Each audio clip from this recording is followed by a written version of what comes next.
Ancient Rome. Just saying the name conjures up images of power, of conquest, of an empire that spanned continents. But how did a collection of villages on the Italian peninsula transform into this unstoppable force? How did they impose their will on so much of the known world? Was it brilliant emperors? Shrewd politicians? Perhaps, but underpinning it all was something more fundamental. Something that enabled the expansion, secured the frontiers, and instilled fear in the hearts of Rome's enemies, the legions. These weren't just groups of soldiers, they were meticulously structured, ruthlessly efficient engines of war. To understand the Roman war machine, we need to go deeper, beyond the legion itself, and into the very heart of its command structure. Who were these men who led the legions, who lived and breathed discipline and violence? How did a legionary climb the ranks? What did their uniforms and weapons tell us about their roles in this intricate hierarchy? The answers, my friends, paint a fascinating picture, not just of military might, but of Roman society itself.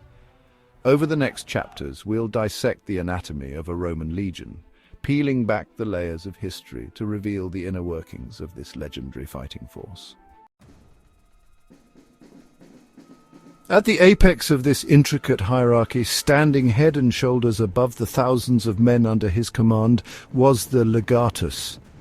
Imagine, if you will, the weight of responsibility resting on this man's shoulders. He wasn't just a general, he was the emperor's representative, the embodiment of Roman authority in his assigned province. Often a senator or a high-ranking aristocrat, the Legatus wasn't just a military man. He was a political animal, a creature of the Roman elite, accustomed to the cut and thrust of the Senate, the maneuvering for power. But here, on the frontier, his political acumen had to be matched by a keen military mind. He was responsible not just for the legion's performance in battle, but for its very survival. And survival was no mean feat in a world as violent and unpredictable as the Roman frontier. From the forests of Germania to the deserts of Syria, legions faced a bewildering array of enemies, each with their own fighting styles, tactics, and weaponry. The Legatus had to be adaptable, able to counter the lightning raids of mounted barbarians one day and lay siege to a fortified city the next. Below the Legatus, a crucial cog in the machinery of the Roman legion, stood the Tribunus Laticlavius. This position was not just a stepping stone, but a vital role that ensured the smooth functioning of the legion. The Tribunus Laticlavius was the second in command, a bridge between the high command and the rank-and-file soldiers. Now, unlike the Legatus, often a seasoned veteran of Roman politics and warfare, the Tribunus Laticlavius was a different breed altogether. The Legatus had years of experience and a wealth of knowledge, but the Tribunus Laticlavius brought fresh perspectives and youthful energy to the table. He was typically a young man, barely out of his teens, hailing from the upper echelons of Roman society, the senatorial class, the elite of the elite. These young men were often the sons of senators, groomed from birth to take on leadership roles within the empire. Imagine the pressure on these young men. Thrust into the chaos of the frontier, surrounded by hardened veterans, they were expected to learn the art of war on the fly, to prove their mettle in the face of danger, to live up to the lofty expectations of their families and their emperor. They had to adapt quickly, learning not just the strategies and tactics of warfare, but also the nuances of leadership and command. But the Tribunus Laticlavius wasn't just there to make up the numbers. His role was integral to the legion's success. He acted as an intermediary, conveying the orders of the Legatus to the Centurions and ensuring that these orders were executed efficiently. He wasn't just a glorified intern, fetching wine for the Legatus and looking important at banquets. While he did participate in social functions, his duties extended far beyond mere ceremonial roles. No, his role was far more significant than that. He was a key player in the strategic planning and execution of military campaigns. His insights and observations were valued, and he was expected to contribute to the decision-making process. He was there to learn, to experience firsthand the realities of command, to prepare himself for a future as a leader of Rome. This was a formative period where he would gain the skills and knowledge necessary to lead men into battle and to govern territories. Think of the Tribunus Laticlavius' time in the Legion as a crash course in warfare, Roman style. It was an immersive experience where theoretical knowledge was put to the test in real-world scenarios. He was attached to the Legatus' hip, shadowing his every move, observing how he commanded, how he negotiated, how he held the loyalty of thousands of men in the palm of his hand. This close mentorship was invaluable, providing the Tribunus Laticlavius with a model of effective leadership. He participated in war councils, listening to the debates, learning to assess strategic situations and understanding the complex factors that went into every decision made on campaign. These councils were a crucible of ideas where strategies were forged and refined. He was given responsibilities, perhaps overseeing the training of new recruits, managing supplies, or even leading small detachments on minor expeditions. These tasks were designed to build his confidence and competence, preparing him for greater challenges ahead. This wasn't about throwing him into the deep end and hoping he could swim. It was a structured and deliberate process aimed at developing his abilities in a controlled environment. The Romans were nothing if not pragmatic. They understood the importance of hands-on experience and the value of learning through doing. They understood that future leaders needed practical experience, that the best way to learn the art of war was to breathe it, to taste it, to feel it in your bones. The Tribunus Laticlavius' journey was one of transformation, from a young nobleman to a seasoned leader ready to take on the mantle of command in the service of Rome. We've talked about the Legatus, the legion's supreme commander, and the Tribunus Laticlavius, his ambitious understudy. These figures, towering in their authority, commanded respect and wielded immense power within the Roman military hierarchy. Now we descend another rung on this hierarchical ladder to encounter the Tribuni Angusticlavii. These officers, though not as exalted as their superiors, played a crucial role in the functioning of the legion. These men, unlike their higher-ranking counterparts, hailed from the Equestrian class. The Equestrians were a social class that stood just below the senatorial class, yet they were still a significant force within Roman society. The Equestrians, while not quite at the peak of Roman society like the senatorial class, were still a force to be reckoned with.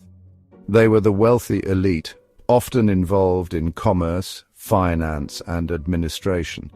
They were wealthy, influential, and many had ancestors who'd wielded significant power in Rome's past. Their lineage often included men who had served in high-ranking positions, both in the military and in civil administration.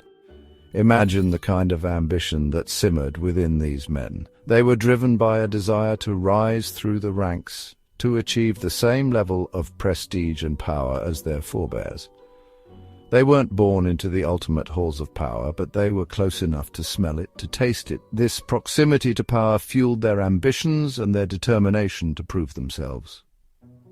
Service as a tribunus, Angusticlavius wasn't just about fulfilling a military obligation. It was a stepping stone, a chance to prove their mettle, to demonstrate their leadership qualities. It was an opportunity to show that they were capable of handling the responsibilities that came with higher office. This wasn't just about learning the art of war. It was about mastering the art of Roman politics, a game played on battlefields and in the forum. The skills they honed in military service were directly applicable to the political arena, and how could you tell these aspiring leaders apart on the crowded battlefield? Their uniforms, of course, spoke volumes about their place in the legion's pecking order. The most obvious distinction was the tunic. Just like the Tribunus Laticlavius, they sported the purple stripe, the Laticlavius, a clear signifier of their elevated status. But there was a crucial difference. Theirs was a narrow stripe, the Angusticlavius, a subtle but significant visual cue that distinguished them from their higher-ranking colleague. This narrow stripe served as a constant reminder to them and everyone else that they were on the cusp of power, not quite at the summit. They were expected to be as tough and capable as their superiors, expected to weather the same storms of war, but their path to the top was longer, more arduous. Every order they gave, every decision they made, was a chance to prove they deserved to join the ranks of Rome's elite. Their journey was a testament to their resilience, their strategic acumen, and their unwavering commitment to the glory of Rome. So far, we've explored the upper echelons of the Roman legion's command structure, a world of ambition, political maneuvering, and the constant pressure to prove oneself worthy of higher office. Now we turn our attention to a different kind of leader, a man who had risen through the ranks not through noble birth or political connections, but through sheer grit, determination, and decades of loyal service to Rome. This was the Praefectus Castrorum, a veteran among veterans, a man who had seen it all and lived to tell the tale. Imagine the kind of man who could reach this position. He wasn't some fresh-faced youth eager to make his mark on the world. This was a man who had tasted the bitterness of defeat and the sweetness of victory, who had stared death in the face and emerged hardened, his spirit tempered in the fires of countless campaigns. He was a survivor, a living embodiment of the Roman ideal of resilience. Now let's get to know the Primus Pilus. Even if you don't know much about the Roman army, the name just sounds hardcore, doesn't it? It evokes images of strength, discipline, and an unyielding will to conquer. It's like a title ripped straight from a Ridley Scott movie, and believe me, the reality of these guys wasn't too far off. These men were the embodiment of Roman military prowess. The Primus Pilus was the top dog of the Centurions, the senior centurion in the entire legion. This wasn't just a rank, it was a testament to unparalleled skill and leadership. Imagine the baddest dude in a unit full of badasses. That's the Primus Pilus. He was the epitome of what it meant to be a Roman soldier. He wasn't just a tough soldier, though. His role demanded strategic brilliance and an unwavering commitment to his men. This was a position earned after decades of blood, sweat, and probably more blood. The journey to becoming a Primus Pilus was grueling and relentless. Think about the career of a Roman soldier. It was a life of constant training, discipline, and facing death on the battlefield. He might enlist as a young man full of fire and vinegar, eager to prove himself. The Roman army was a place where boys became men and men became legends. He'd start at the bottom, a grunt in the ranks, and if he was lucky enough to survive years of brutal campaigns, he might climb the ranks to become a centurion. Each step up the ladder was a testament to his resilience and skill. Now imagine doing that, surviving all those battles, all those campaigns, and rising to become the highest-ranking centurion in your entire legion. It was a feat few could achieve. That's the kind of experience the Primus Pilus brought to the table. His wisdom and battle-hardened experience were invaluable. The Primus Pilus didn't just command any old century. He was the linchpin of the legion's elite. He was in charge of the very best the legion had to offer. The first cohort. These soldiers were the cream of the crop. These were the biggest, the baddest, the most experienced soldiers in the entire legion. They were the backbone of the Roman military might. They were the elite shock troops, the guys you threw at the toughest enemy formations when you absolutely, positively had to break them. Their ferocity in battle was unmatched. And this guy, the Primus Pilus, he was their leader. He led from the front, inspiring his men with his courage and tactical acumen. He was responsible for their training, their discipline, their effectiveness in battle. His leadership was the glue that held the first cohort together, ensuring they remained the formidable force they were known to be. The Roman legions. We've all heard the stories, the legends of these disciplined, highly trained killing machines that carved out an empire. But what was it that made them so effective? What was the secret sauce, the magic ingredient that set them apart from their enemies?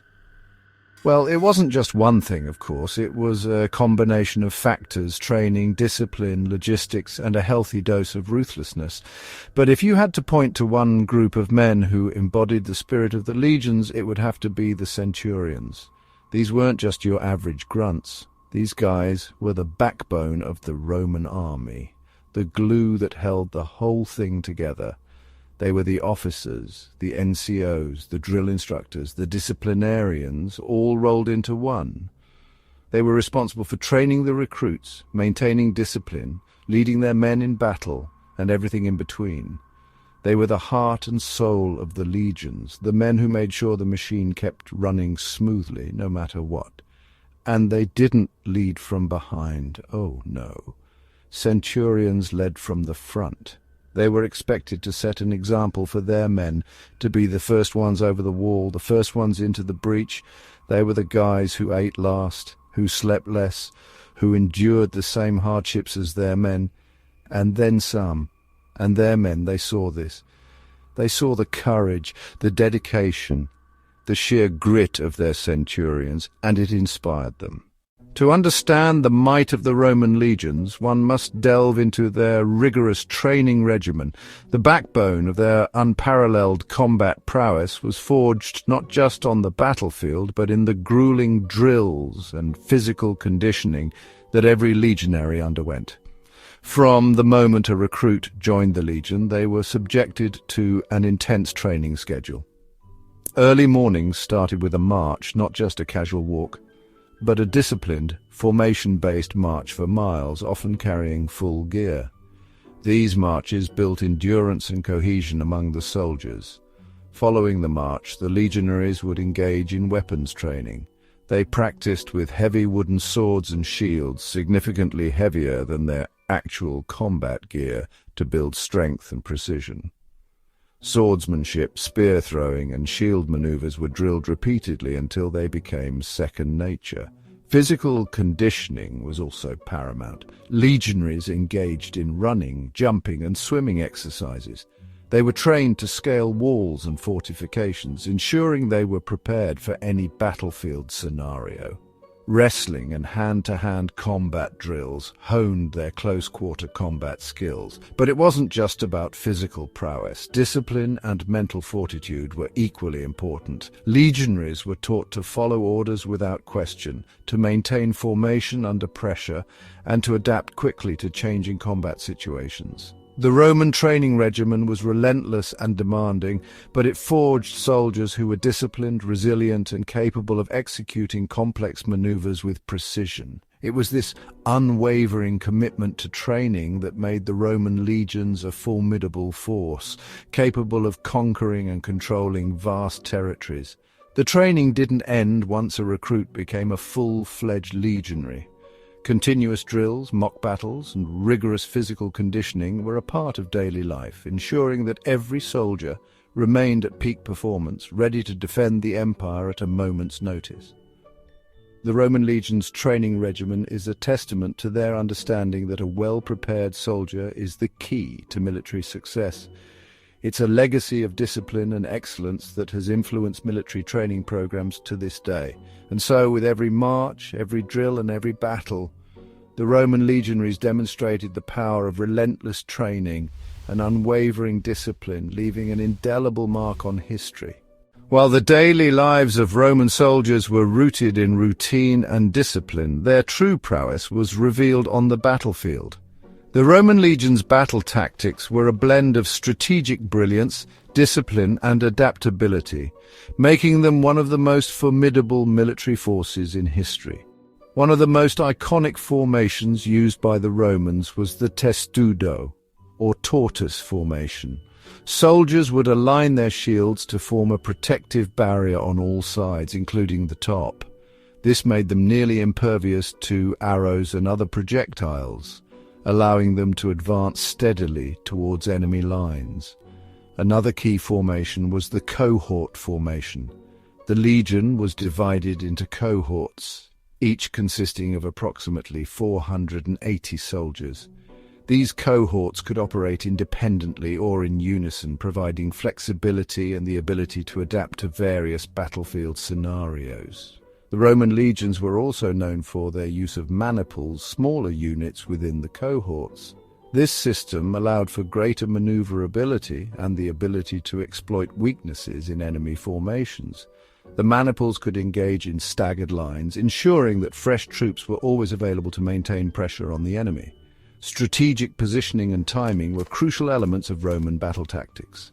The use of cavalry to flank enemy forces, combined with the disciplined advance of infantry, created a powerful and often overwhelming force. The Romans were adept at using terrain to their advantage, positioning their troops in ways that maximized their strengths and minimized vulnerabilities. Famous battles such as the Battle of Alesia and the Battle of Zama highlight the effectiveness of Roman tactics. At Alesia, Julius Caesar's forces encircled the Gallic stronghold, using a combination of fortifications and strategic assaults to secure victory. The Battle of Zama saw the Romans, under Scipio Africanus, employ clever maneuvers to defeat the Carthaginian forces led by Hannibal. These battles were not just demonstrations of brute force, but also of strategic ingenuity. The ability to adapt to changing circumstances, exploit enemy weaknesses, and maintain discipline under pressure were hallmarks of Roman military success. The Roman legions' emphasis on training and discipline extended to their battle tactics. Soldiers were drilled extensively in various formations and maneuvers, ensuring that they could execute complex strategies with precision. This level of preparation allowed the legions to remain cohesive and effective even in the chaos of battle. The combination of innovative formations, strategic positioning, and rigorous training made the Roman legions a dominant force on the battlefield. Their tactics not only secured victories but also left a lasting legacy in military history. Through understanding the battle tactics of the Roman legions, we gain insight into the strategic minds and disciplined hearts that forged an empire. It is a testament to their skill and determination that their methods continue to be studied and admired to this day. Beyond their martial and engineering prowess, the Roman legions were also pioneers in the field of military medicine. The Roman legions' medical practices were advanced for their time, encompassing medical treatments, field hospitals, and renowned medics that contributed significantly to the well-being and efficiency of the soldiers. One of the cornerstones of Roman military medicine was the establishment of field hospitals, known as valetudinaria. These were temporary or permanent medical facilities set up near battlefields or within military forts. Equipped with various medical instruments and staffed by trained personnel, these hospitals were designed to provide immediate care to wounded soldiers, significantly increasing their chances of recovery. The Romans were also adept at performing a range of medical treatments. They practiced wound care using techniques that included cleaning wounds with vinegar, stitching with horsehair, and applying bandages soaked in wine to prevent infection. Their understanding of antiseptics and the importance of cleanliness was ahead of its time, helping to reduce the mortality rate from battlefield injuries. In addition to treating injuries, Roman medics, or medici, were skilled in performing surgeries. They conducted amputations, trepanations, and even cataract surgeries with a surprising degree of success. Their surgical tools, such as scalpels, forceps, and bone saws, were meticulously crafted and have influenced modern surgical instruments. One of the most famous Roman medics was Galen, a physician whose work significantly advanced the understanding of anatomy and medical practices. Serving under the Roman Empire, Galen's extensive writings on medicine and his innovative treatments were highly influential and remained authoritative for centuries. His emphasis on the importance of observation and experience in medicine laid the groundwork for future medical advancements. They built latrines and bathhouses, and their aqueducts provided a steady supply of fresh water, which was vital for maintaining health and preventing the spread of illnesses. The medical practices of the Roman legions were not just about treating injuries, but also about maintaining the overall health and morale of the troops. The presence of skilled medics and well-equipped field hospitals provided soldiers with a sense of security, knowing that they would receive proper care if injured. This focus on medical care contributed to the overall effectiveness and resilience of the Roman legions. Their advancements in medical science and their commitment to the well-being of their soldiers were crucial elements of their success. While the Roman legion may have declined, their legacy continues to resonate through the annals of history. The influence of the Roman legion can be seen in modern military organization, tactics, and even the very concept of citizenship and duty. As we reflect on the medical practices of the Roman legions, we gain a deeper appreciation for their holistic approach to warfare. Modern armies around the world still use ranks and organizational hierarchies inspired by the Roman model. The concepts of discipline, chain of command, and unit cohesion, which were perfected by the legions, remain fundamental principles in contemporary military training. Their expertise in building roads, fortifications, and aqueducts set the standard for future generations. Many of the roads constructed by the Romans are still in use today, a testament to their engineering prowess and vision for connectivity. Beyond military and engineering achievements, the Roman legion contributed significantly to the spread of Roman culture and civilization. The legions were not just warriors. They were also agents of Romanization, bringing Roman law, language, and customs to the farthest reaches of the empire. The concept of citizenship and civic duty, championed by the Roman legion, has had a lasting impact on political thought and governance. The idea that individuals have a responsibility to serve and protect their community is a cornerstone of many modern democratic societies. The Roman model of granting citizenship to those who served in the military helped to create a sense of unity and shared purpose among diverse populations. The rise and fall of the legions remind us of the power of discipline, unity, and vision in achieving greatness. Until next time, stay curious and keep discovering.